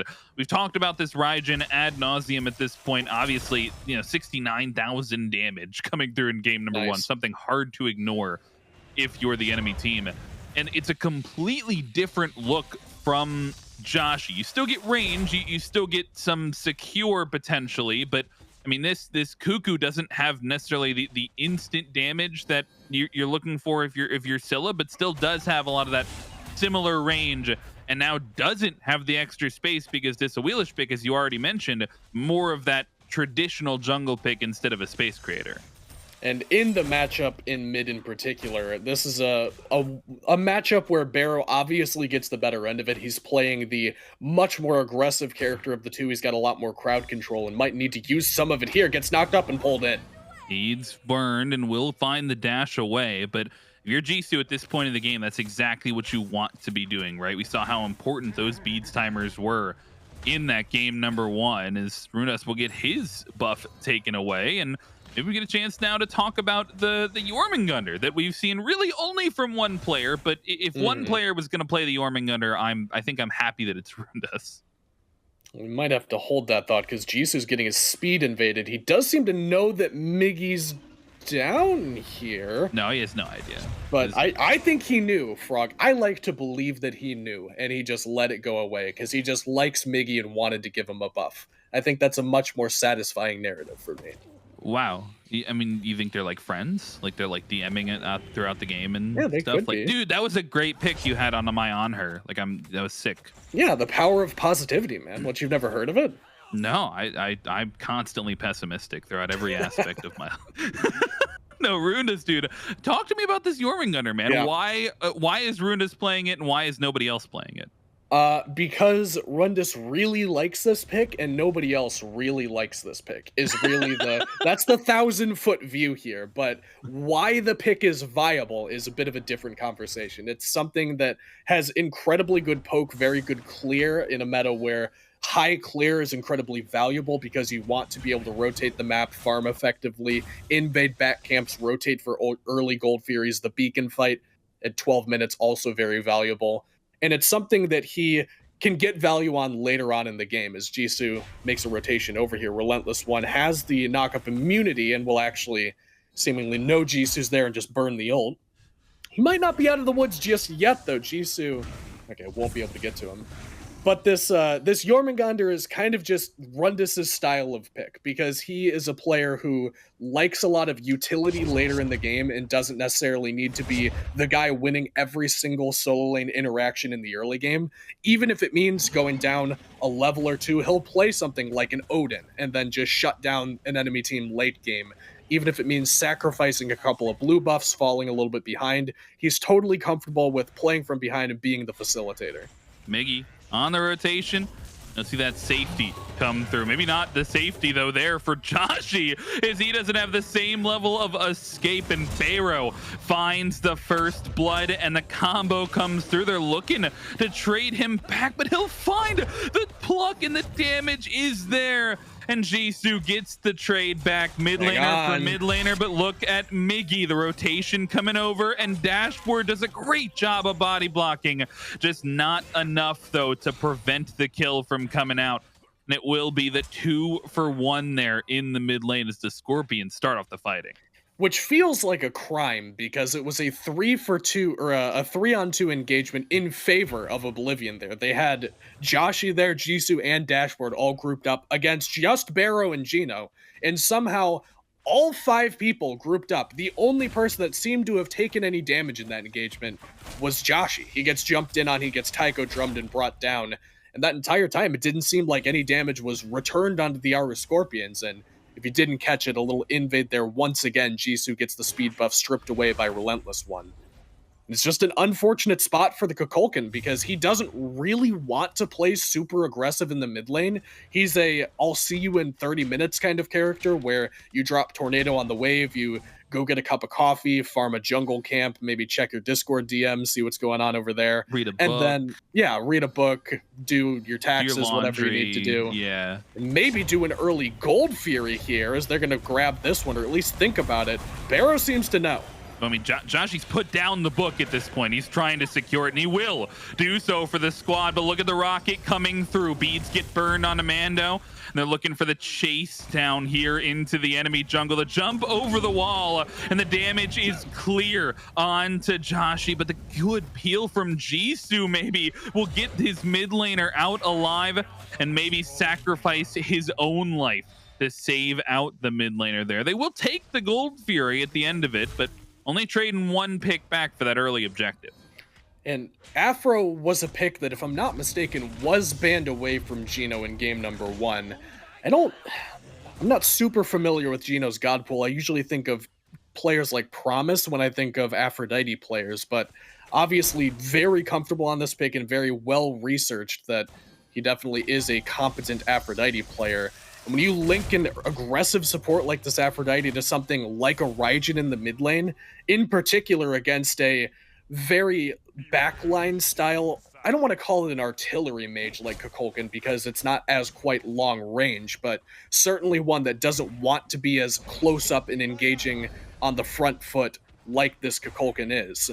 It's just very difficult for Joshy to deal with. I mean, he wants to just disengage as much as possible, but with Barrow linked up to this Aphrodite, he has next to nothing to fear to just jump in and use taiko drums at point blank range onto Joshy. RelentlessOne goes for another buff invade here, Frog, but Dashboardz's on the scene.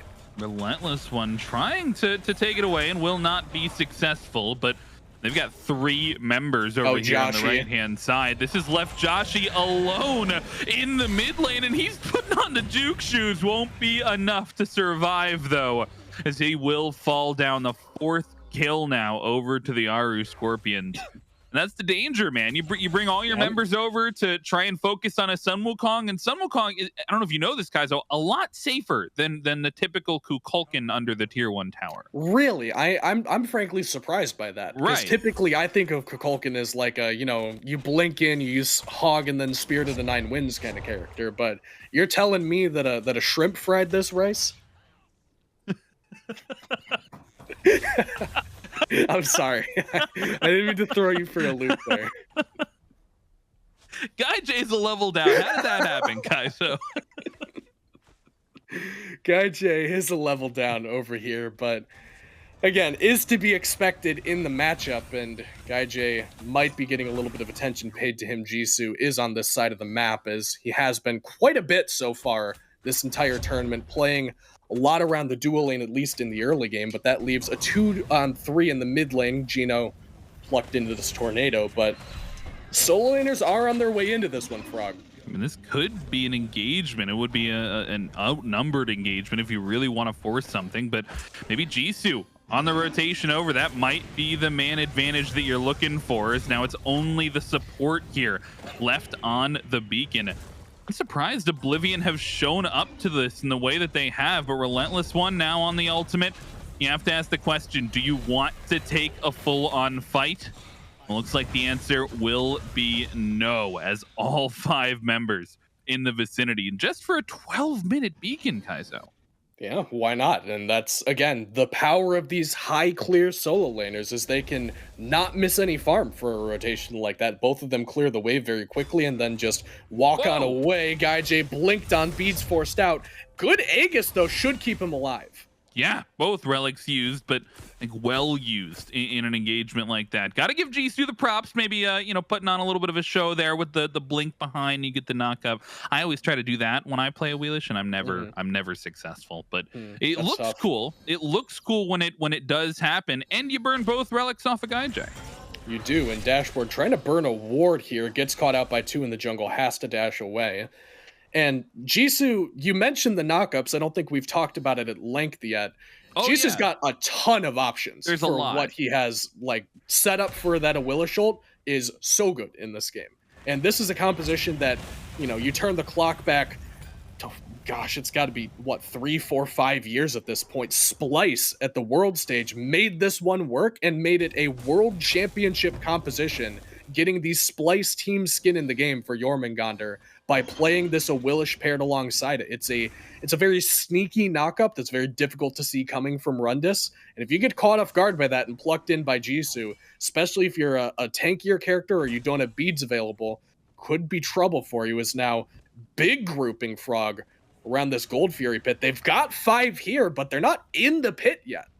Well, I've just counted, Kaizo, and they've got 12 potential knockups on this team, and all of them available for this Oni Fury fight. They've got the secure as well, and they're going to look to 50-50 this coming through, and they find the secure onto the objective. Rundas doing a little bit of zoning, as he will find the World Serpent on its way out of there, but once again, that's what Oblivion's comp is looking to do. They step up, they secure the Gold Fury, they get out safely. And the Scorpions are playing this one as though they think that they have the better late game scaling composition. They're not really putting their foot down around a lot of these engagements. They've gone for some pretty cheeky tower dives and things of that nature, and Migiiiiii actually wrapping around the back might be a good fight. Joshy has no idea he's in danger here as Migiiiiii finds the damage early and burns the Aegis to start the engagement. The shell comes through though, and the safety has to be respected. You cannot continue that dive onto Joshy. But now with this 4-man grouping here in the mid lane, you've got the ADC rotations even, and a mid wave under that tier 1 tower as Joshy with the Raijin damage gets taken down just for stepping a little bit too far forward. Dashboardzd uses the ultimate and tries to make his way out of there, but will not be successful. And now you've got the rotation from MainJisoo coming through, and they'll at least trade 1 back, but a 2-for-1 kill kill trade, and the Scorpions, they'll lose the tier 1 tower. Oblivion grabbed the tier 1 tower, I guess answer it back because the Aaru Scorpions got one of their own, but Scorpions pick up the first dragon fruit of the game. That one's going to go on to RelentlessOne in that consumable slot, so not likely to be seen for quite some time, more of a siege defense tool, but very well could be important, Frog, around these fire giants later on, because we're in a matchup for Joshy versus Bayroneri, where Joshy's ult does a lot more burst damage than Barrow's. The damage probably pretty comparable. I mean, I think that Barrow actually likely edges out the overall damage, but Taiko Drums takes a while to go off, whereas Joshy's is instantaneous burst damage to secure these objectives, which might make it on members of the Aaru Scorpions who have those runic bombs to contend with the secure of Joshy and make their way into the pit, try to time that one out and steal that one away, or perhaps secure it for themselves. Jisoo looking for another engage on GuyJ, jumps the wall. Looking for it, but I think immediately thinks better of it. And in fact, it's the mushroom coming through, doing a little bit of a dance there, but won't find the full-on engagement, maybe waiting for the rotation of the team. And this has been a slow one thus far. Maybe looking for opportunities that they can find. You see MainJisoo, I mean, he's the one that's been stepping up and is looking for those. But the Scorpions, like you said earlier, maybe happy with the late game composition and trying to get to that point in the fights. Last time it was I think it was a 10+ minute fire giant dance that we had around the 30-minute mark, right? 20 to 30 minutes. And this time around, it's the Aaru Scorpions just finding little by little what they can pull in. And man, that was an ultimate that was used. One of the ultimates of all time there, used by Joshy. And we did get to see a little sneak preview of one of those other stealthy knockups that are very difficult to deal with for the Oblivion squad to set up for those Awilix is Dashboard.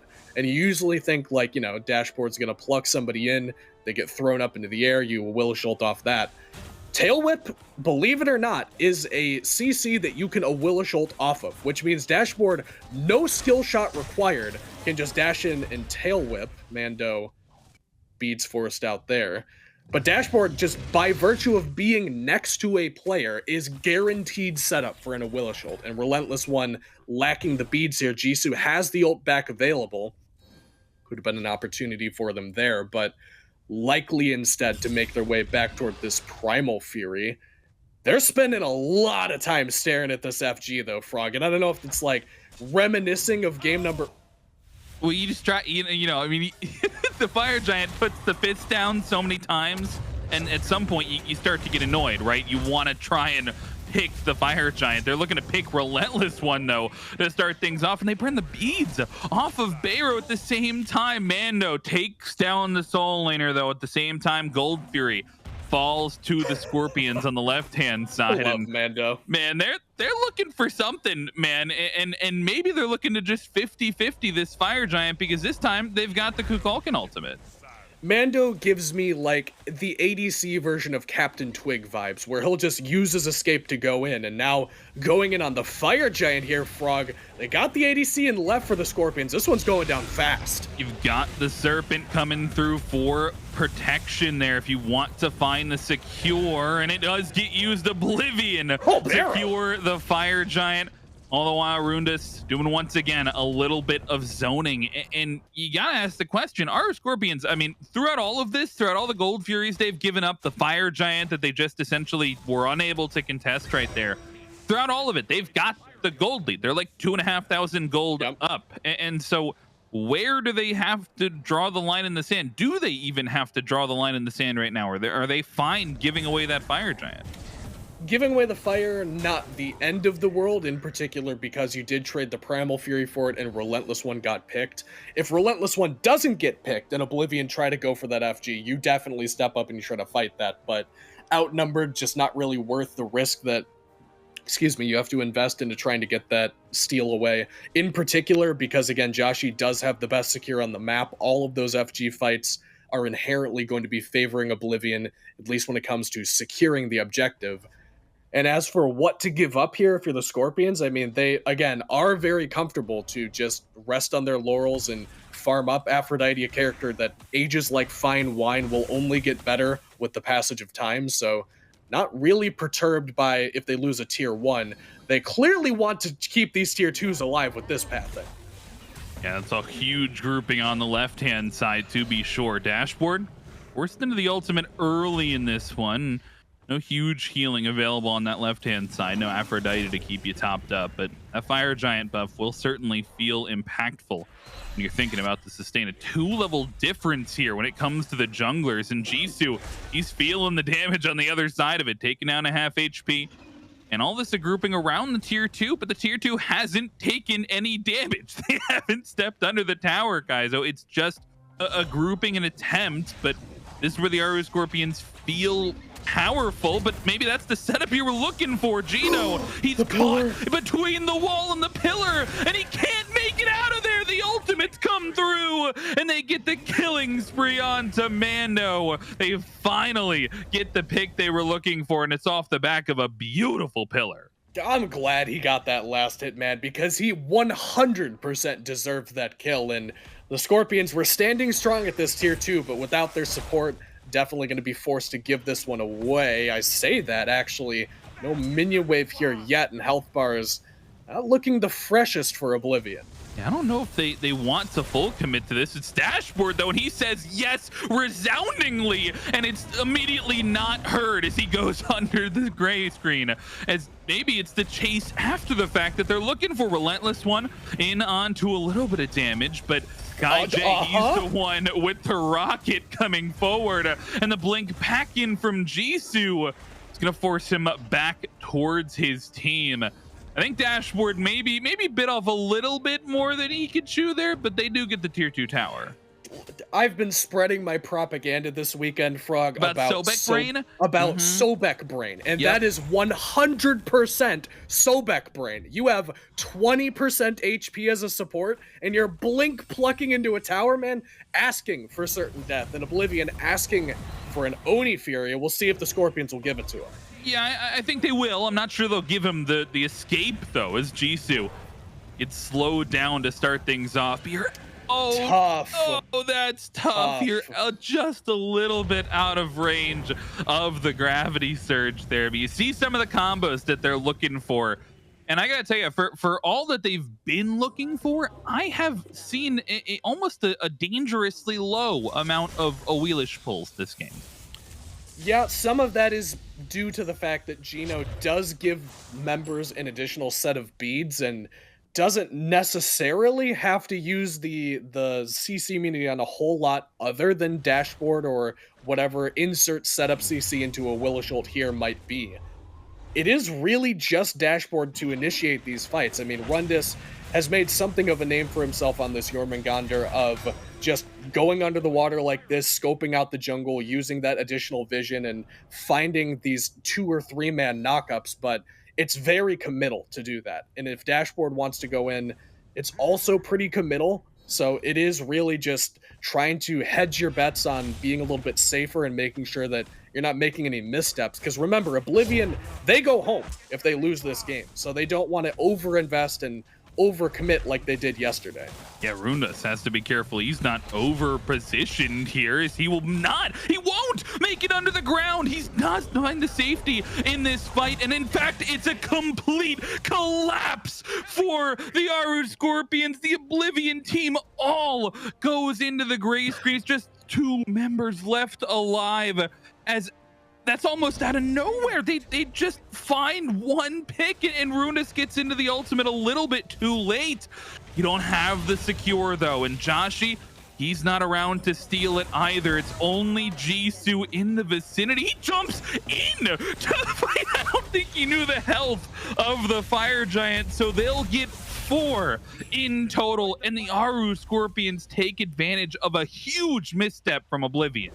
Yeah, Oblivion kind of caught with their hands in their pockets there. They clearly thought that the Aaru Scorpions weren't going to put up much of a fight for a tier 1 tower in solo lane at 24 minutes. I mean, who groups up and defends that? But the Aaru Scorpions very much were not willing to give that one away, and Rundas gets caught a little bit too far forward, didn't want to use the World Serpent too early, thought that he could maybe squeak away without burning that cooldown, but instead, he takes a spill there, sets up that whole engagement for Fire Giant. Now the Scorpions with the Titan and right are thinking about this bird. Link in from Dashboard. He finds the pluck, burns the beads, but loses his life for it. And Migiiiiii on a killing spree finds the last hit. The Titan not under pressure just yet as it gets sent back to base on the right-hand side. But all the while, that'll make room for the Phoenix to go down as RelentlessOne makes the space. Thought he might be able to be taken down there, but the Ox Form comes through. He's able to make his way out of the fight. They use the Titan pushing down the man advantage. The Aaru Scorpions out of nowhere. They skyrocket this gold lead. They take the right-hand Phoenix. And the Oblivion squad needs to reassess the situation because it cannot be Dashboard blink plucks the Aphrodite for engagement. That just does not work. Geno is a competent Aphrodite player who also has beads in addition to being an Aphrodite. So the chances that you're going to, in a fresh engagement when you haven't already forced out any cooldowns and they're just walking up for the first time, the odds of pulling Geno there are next to zero. I mean, it's gotta, like, Geno has to, like, reach over and take a sip of his coffee or something in order to not use some kind of CC immunity on that cooldown. So you have to do something different. And it's been a lot of Dashboard plucking in. It's been now 2 times in a row that Sobek brain kicks in. He just plucks whatever's in front of him. And the damage from Bayroneri is just overwhelming. He's by far, for the second game in a row, top damage on this Raijin. You know, I was spreading the Migiiiiii propaganda in game number 1. I said that the nausea was the reason he was so far ahead. Kudos to proving me wrong, Barrow. I mean, you're absolutely out of your mind in this game as well as the previous one. But Dashboard's got to hit somebody other than Geno. If it's GuyJ, if it's Barrow, if it's Migiiiiii, RelentlessOne, whoever it is, it cannot be this Aphrodite because you're not getting any value and you're dying for it. Oh no, Jisoo gets sniffed out here and is forced to use the ultimate early. He will not make it out of there alive.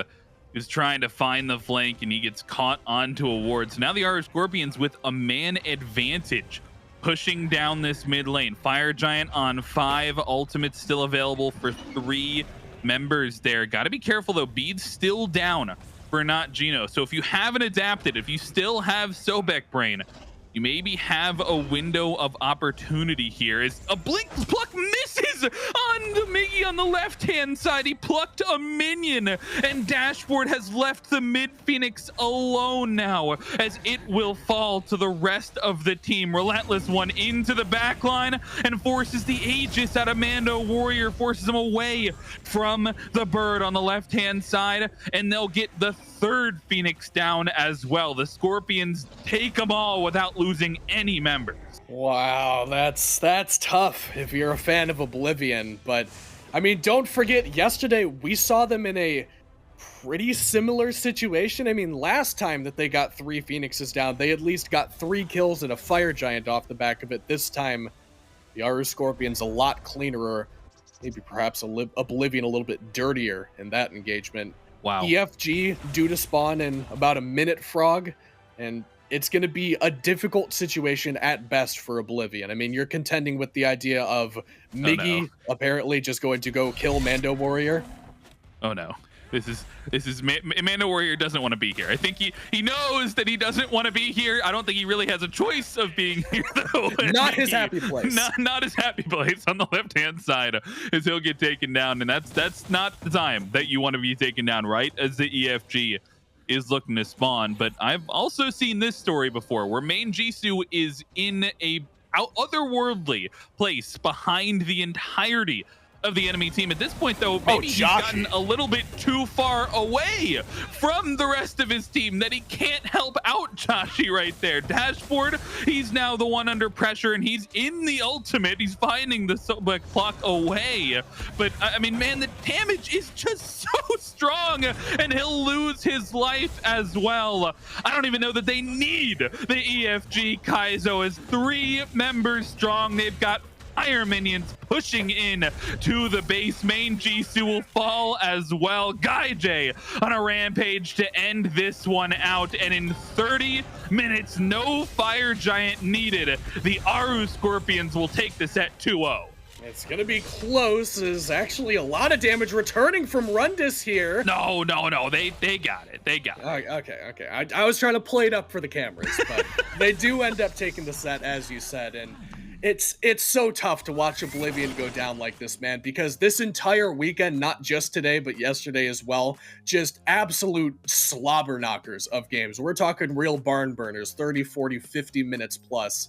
And this is the first time, I think, this entire weekend that it didn't look close for Oblivion. I mean, they went head-to-head with our number 2 seed yesterday here in day number 2 in the losers bracket. They looked really good in game number 1, had some shining moments, but the Scorpions just seem to have broken the spirit of Oblivion in game 1. 55 minutes of gameplay is a long time to end up taking the L, so credit to Oblivion for doing their best, but unfortunately the Aaru Scorpions just were the better team today.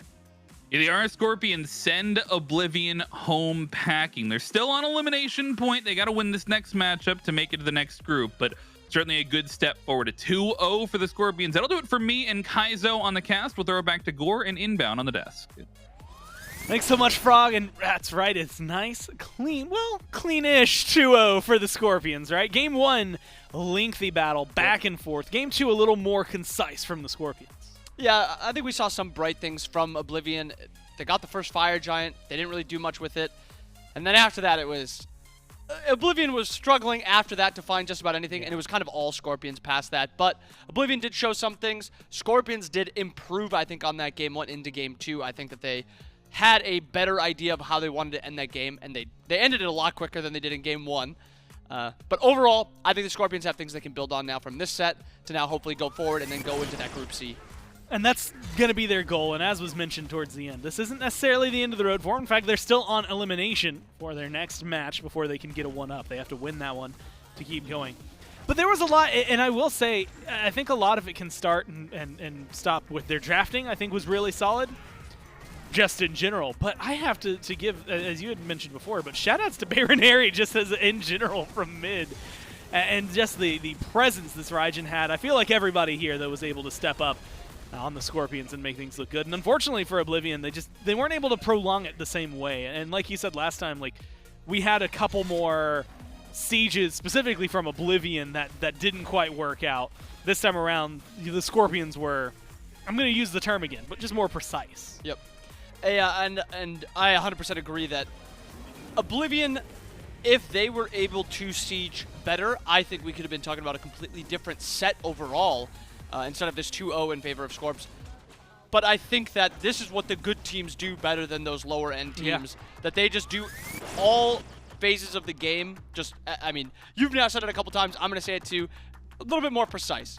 Early game, less mistakes. Mid game, they punish mistakes. And then late game, they can siege and they can anti-siege very well. And I want to also shout out this Aphrodite. That was kind of something that stuck out to me in this game. Played a really good game. Allowed a lot of the teammates, the allies, to just kind of make plays wherever they wanted to, and was able to just keep them alive and kind of just allow them to hyper carry. And like you said, I mean, you put 99. I'm gonna round that up to 10,000 healing. You put up 10,000 healing. You know, you get GuyJ, your Camazotz both undying. It really does get you in a position here as the Scorpions to really showcase. I think that you are a multifaceted team, much like you had said. All 5 of you are coming out.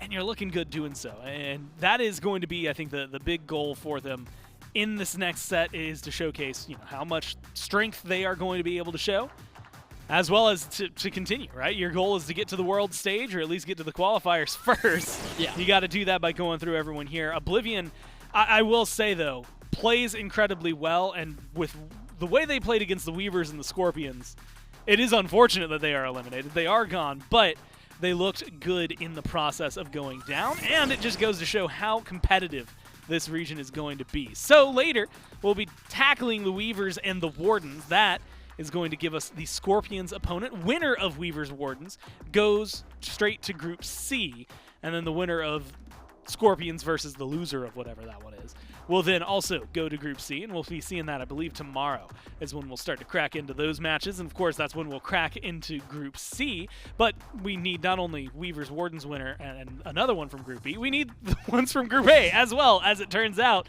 and that is what we are going to be looking for. So now with Cat Club out as well, the SOC is completely gone, leaving just the SCC teams, but 6 is soon to become 4, and we'll start whittling that down. Valkyries, Storm, whoever wins that goes to Group C, and then Sages versus the loser. Again, that will be tackled, I believe, tomorrow. We'll eliminate 2 more teams and then start up our Group C matches and try to figure things out. And then on Sunday, we got our 2 teams, and that is the goal. That's the long gauntlet. And it is not an easy path, I think, as every single one of these teams has shown. Yeah, and I think that is probably the easiest way to say it is it's not easy. These are 4, 5, 6 sets that you have to be able to compete into, and you have to be able to win to be able to move forward. So from here on, you need to take home the wins. You need to get all the victories you can. Well, we'll find out who's going to be taking home the wins and how the rest of these brackets are going to start shaking out right after this quick break.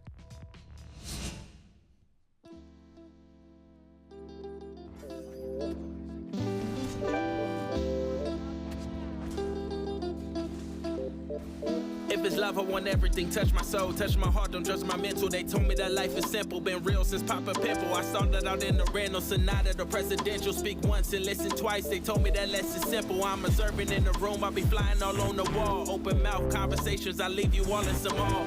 Cutting through the noise, I'm hoping I leave a scar. If you don't know where you been, how you knowing where you are? Let's cruise in the night, I'm grooving. Thought you said you was my type, I'm moving too slow. Text back like